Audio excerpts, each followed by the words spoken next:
Thank you and good morning. Just orient here. Before I get started, I just want to acknowledge that this certainly wasn't a solo effort. Lots of contributions from other Minnesota DNR staff and interns, especially with the fieldwork component of this study. So I'm going to have three components to my talk today. First, I'm going to provide a little overview of the Minnesota River to provide some context. Then I'll talk about the sampling gear selection we made to evaluate catfish in the Minnesota River and talk about a past gear evaluation I performed. And then I'll get into the meat of this talk, talking about channel catfish populations in the Minnesota River. So as the name implies, the Minnesota River flows pretty much entirely through the state of Minnesota. Its headwaters are at Big Stone Lake on the South Dakota border. The Minnesota River flows about 500 kilometers through southern Minnesota to its confluence with the Mississippi River in the Twin Cities, which is at the star on the map. And southern Minnesota is a very agriculturally dominated landscape that the river flows through, and along its route, it's picking up a lot of sediment and nutrients that it contributes to the Mississippi River. If you were to go upstream the Minnesota River from the Mississippi, you'd go about 3/4 of the way upstream before you ran into the first dam in Granite Falls. And the Granite Falls Dam is not a very large dam, but it's a pretty significant barrier to upstream fish passage. So for this talk, I'm going to break the river into two different reaches. The first reach being the 55-kilometer stretch upstream of Granite Falls Dam to the next dam at Lacopara Lake.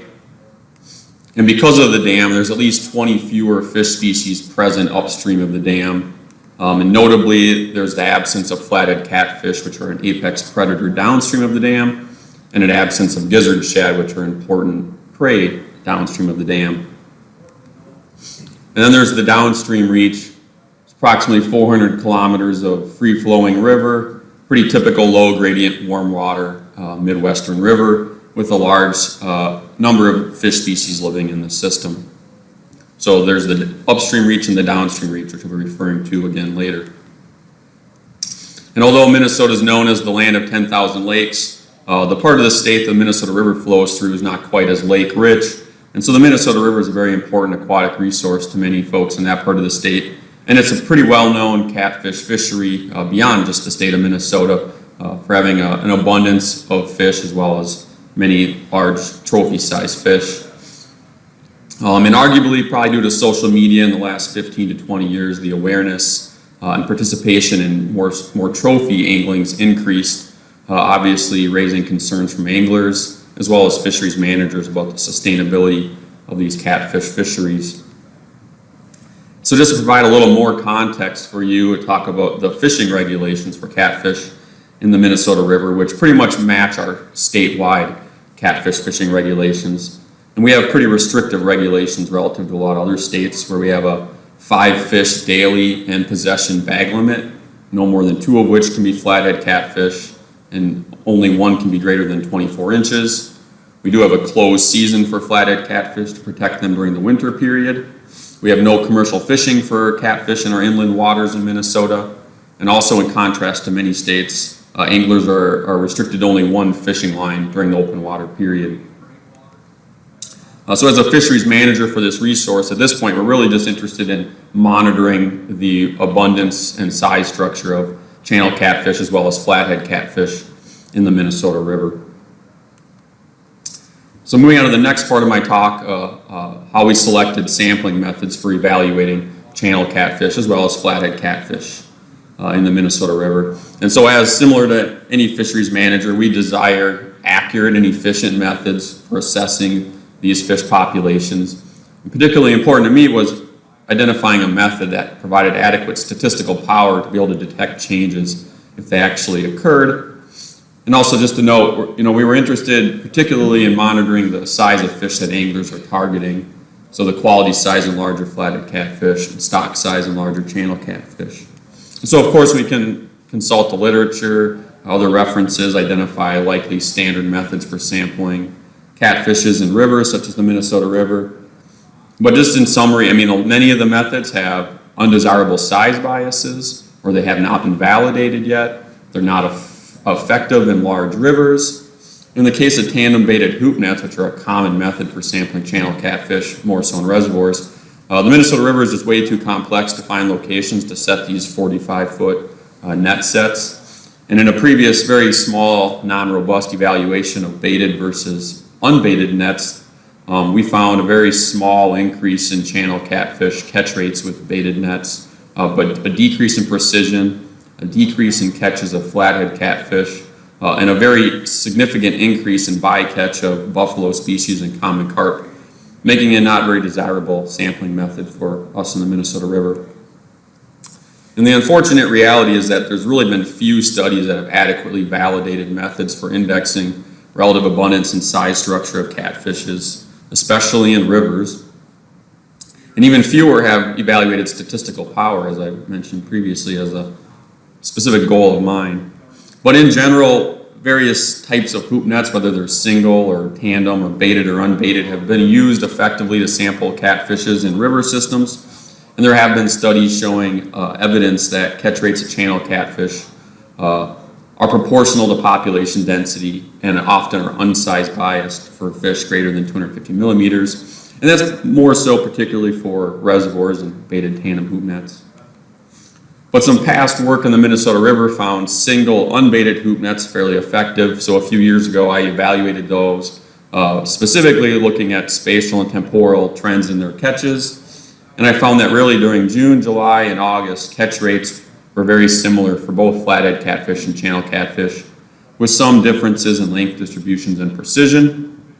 I ultimately found that as few as 68 single unbaited hoop nets set during August could provide adequate statistical power for detecting 50% declines in catch rates of channel catfish and flathead catfish. We also found evidence of little size bias for channel catfish greater than around 250 millimeters and flathead catfish greater than 550 to 600 millimeters. So we've moved forward with using single unbaited hoop nets as our method of assessing channel catfish as well as flathead catfish in the Minnesota River. So jumping into the meat of the talk, we wanted to evaluate the channel catfish population in the Minnesota River, really set some baseline information about it, and then particularly compare the populations upstream and downstream of Granite Falls Dam to inform if we should be treating those as separate reaches as far as management goes.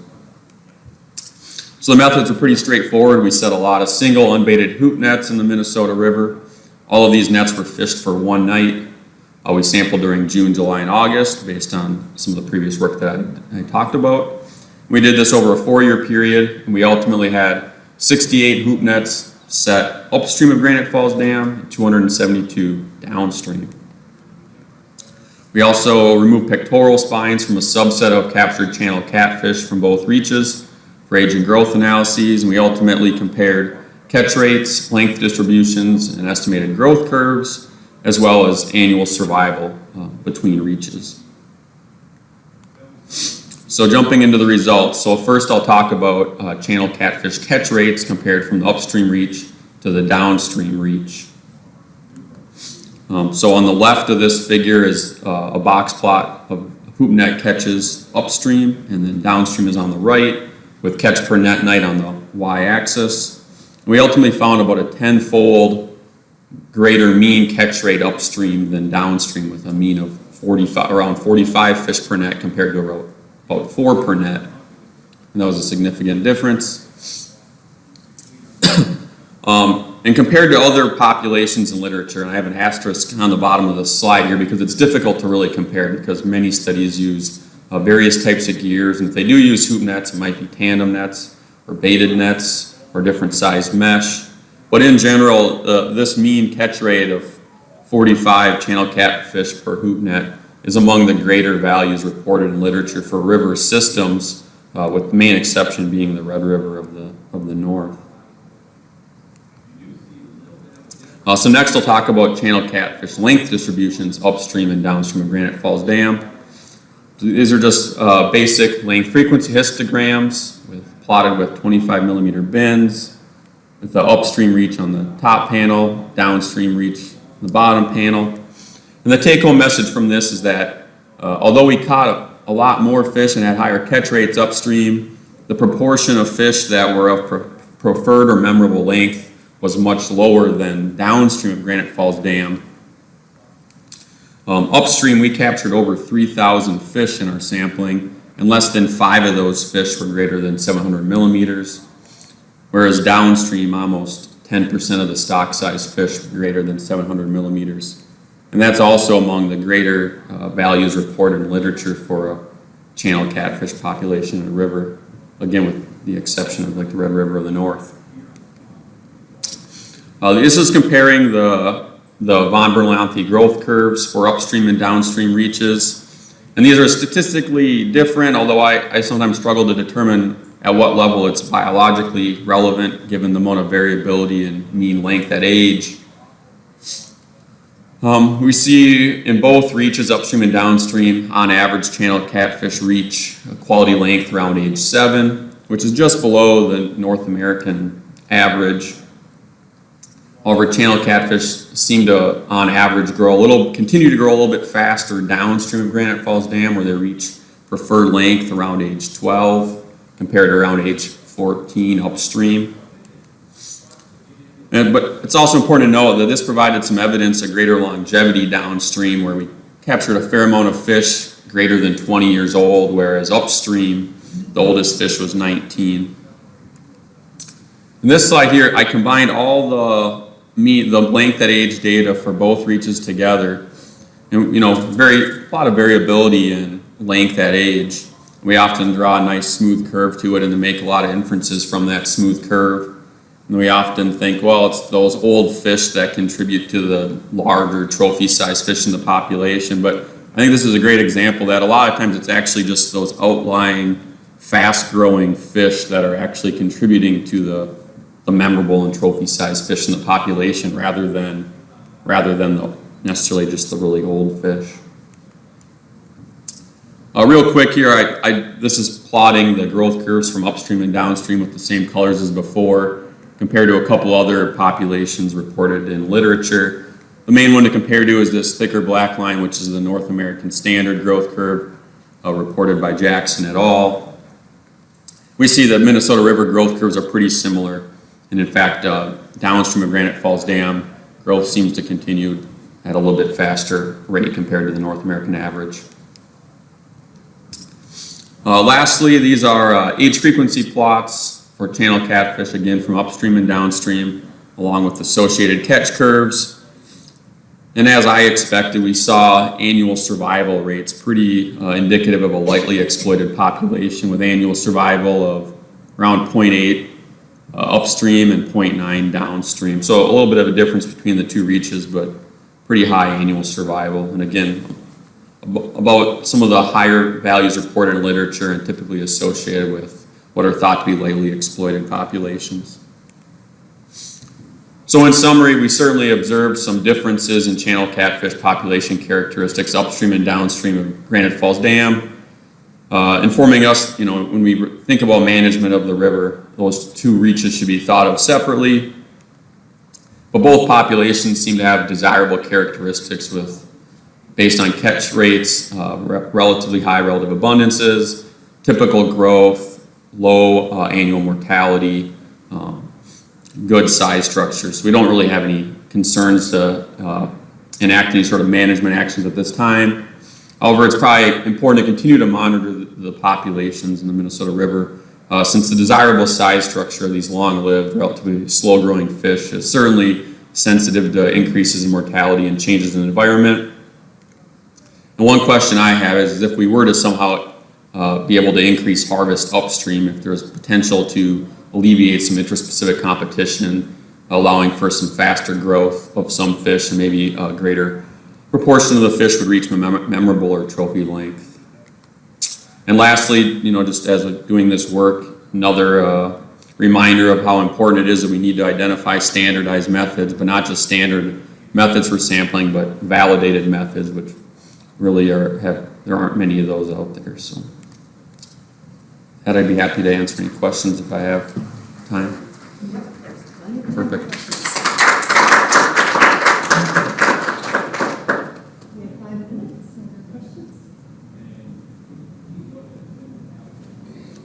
Yep, 2 hands. Just a comment, your fish live a long time. Yeah, compared to literature, especially most southern populations south of Minnesota, often, there's many that rarely have fish older than age 12. Absolutely. But if you're in more northern latitudes, north of Minnesota or other northern latitudes, you'll see some of these older fish, but it certainly matches with that kind of latitudinal trend. Do you have a question also? Yeah, Tony, good job of describing both upstream, downstream populations and stuff, but what about the interconnection? Do you have any feel for what kind of influence the upstream population has on the downstream? Is there some connection there somehow that might influence the population characteristics you're seeing downstream? Yeah, certainly fish can go over the dam downstream versus up over the dam. And no, I don't really have any good feel for how much that's happening.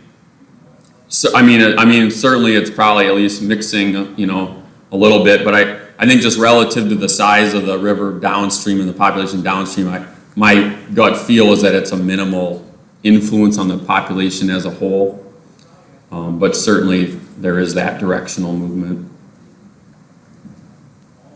Is there a similar amount of interest in effort in fishing between the upstream and downstream portions? That's a good, we don't really have good creel data. There's certainly fishing pressure on both reaches, and I think anglers have adapted somewhat to the population characteristics that it seems like if you want to go for bigger channel catfish and more trophy fishing, you go downstream of Granite Falls Dam, but if you want to just go catch limits of eaters, you would go upstream. And I think anglers just, they know that and they just kind of adapt to what populations are there.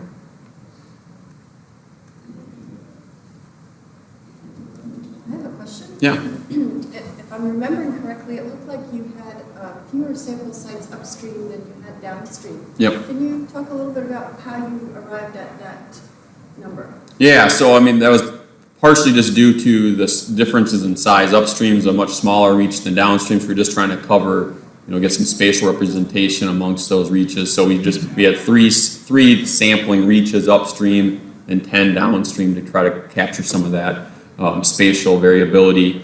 And then associated with that, we just had fewer samples, but we were able to, because of the catch rates were so much higher upstream, we had, better precision with fewer samples, as well as, we got all the length bins we wanted for age and growth analysis and stuff.